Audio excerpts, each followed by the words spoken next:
What's up? I'm Christiane Cordero, and this is the 734 from WCCO.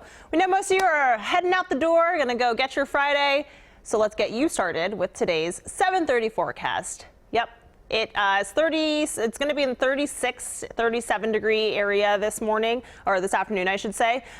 What I was going to say was that this morning it felt extremely warm because it's been so cold, and now we're seeing above freezing temperatures, which is pretty awesome, I guess. Don't overthink it. Yeah, 36, sunny. Be good. All right, now let's talk about this. A flight from London to Sydney just set a new world record. The Qantas flight landed in Australia last night 19 hours after taking off in England. That is more than 11,000 miles in a Boeing 787 Dreamliner. And get this, they saw two separate sunrises.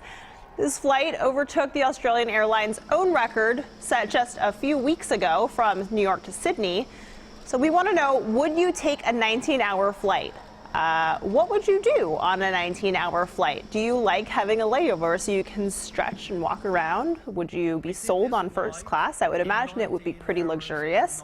What do you think? Those watching on Facebook, leave a comment right here. We'll get through a few of those in a moment. T-minus 20 minutes until the House Democrats begin day 2 of public impeachment hearings. Marie Yovanovitch is scheduled to testify. She's the former U.S. ambassador to Ukraine, recalled by the president. The hearing starts in about an hour at 8 a.m.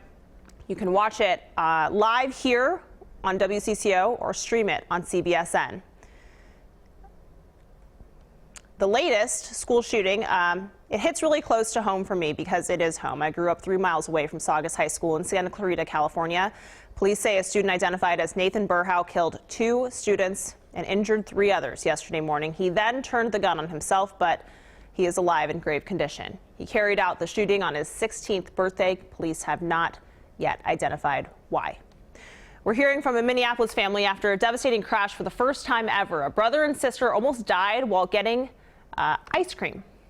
I just want him to know that, like, there's 2 kids that you could have just taken off of this planet, just taken completely away from their family. Cecilia and Jacob Speranzella were crossing Lake Street when a driver hit them in September. He later admitted to using drugs before the crash. We've been following Cece and Jacob's recovery ever since, and Jacob broke his back. Cece was unresponsive with a major brain injury. Thankfully, both are back home now, and they still, though, have a ways to go in their recovery. Minnesota's winter enthusiasts have had a lot of reasons to celebrate lately, but before you grab your fishing gear and head out the door, the DNR says you should stay off the ice. Just this week, Beltrami County deputies rescued nearly a dozen people who were fishing on Upper Red Lake. That is after they say after the ice they were on broke and drifted away from the shore. And that's despite parts of the lake having ice thickness that the DNR considers safe. My friend and I, we walked a half a mile out, checking the ice along the way as we went. It was about 7 to 8 inches consistently out there. And when we got out there, we started fishing. Everything was fine. When we heard one of the big cracks, our lines and our bobbers went from being straight down to like completely going to the right under the ice, like there was a current. The DNR wants to remind people that the ice is never 100% safe. They say it should be at least 4 inches thick before walking on it.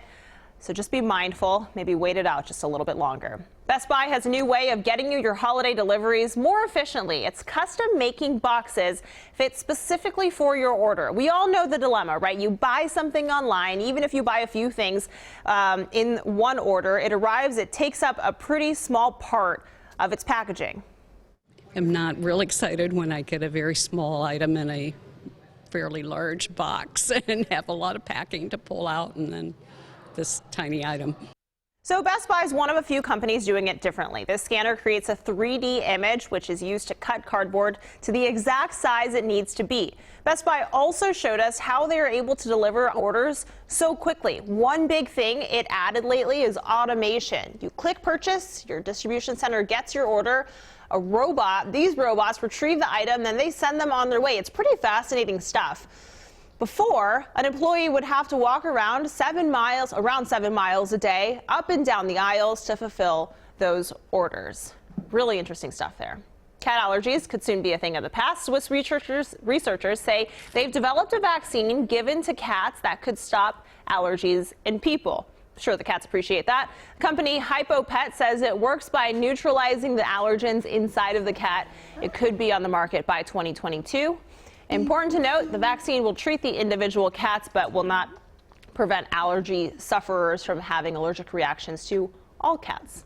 Coffee lovers, the world's largest Starbucks cafe is now open in Chicago. This is located in the old Crate and Barrel store in the Magnificent Mile shopping area. The new Starbucks is 35,000 square feet. It will roast about 200,000 pounds of coffee beans a year. The cafe is 5 floors, will also feature coffee cocktails and liquid nitrogen gelato. Alrighty then. Taylor Swift, she's finding herself in another controversy surrounding her old music. Swift says that she may not perform at the American Music Awards because the men who own her old recordings won't allow her to play her songs. She was planned on performing a melody of her hits, but she claims Scooter Braun and Scott Borchetta are calling the television performance an illegal re-recording. We'll have to stay up to date on that. Kiss is hoping you're ready to rock and roll all night. The band is bringing its end of the road tour to St. Paul's Xcel Energy Center. The concert is on Monday, February 24th, 2020. It starts at 7:30. Tickets go on sale a week from today. Let's get back to today's talker. We're bringing in WCCO's digital guy, Cole. Cole, what are people saying about this really long flight? We have a lot of confidence in the comment section today. A lot of confidence or Laura comments? saying confidence and comments, actually. Okay. We have Laura saying, I'm up for the 19-hour flight challenge. Bring it on, Laura. Cindy saying, a 19-hour flight is a long flight, but sure would be better than switching planes in another airport. I think I would watch about every movie they had on the entertainment system. Probably about every movie that was ever created ever. Exactly. Then we have Becca saying the destination would have to be pretty good. I would be sure to download books and movies, plus a couple naps. Sure. I mean, what would you do on a 19-hour flight? Fly first class, that's for sure. Absolutely. At least the comfort class. Yes, or something like that. get all of the free perks that come with perks that come with that. What about you, Cole? I'd try to take a full sleep, 8 hours. Yeah, and then, at least. And then, audiobooks and as much as I can do. Yeah.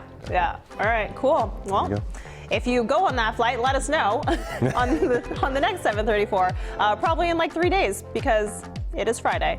This is the 734 from WCCO, and most of the Twin Cities are on the go, so why not make us your place for mobile news? We'll be back here on Monday at 7:34, and until then, enjoy the internet.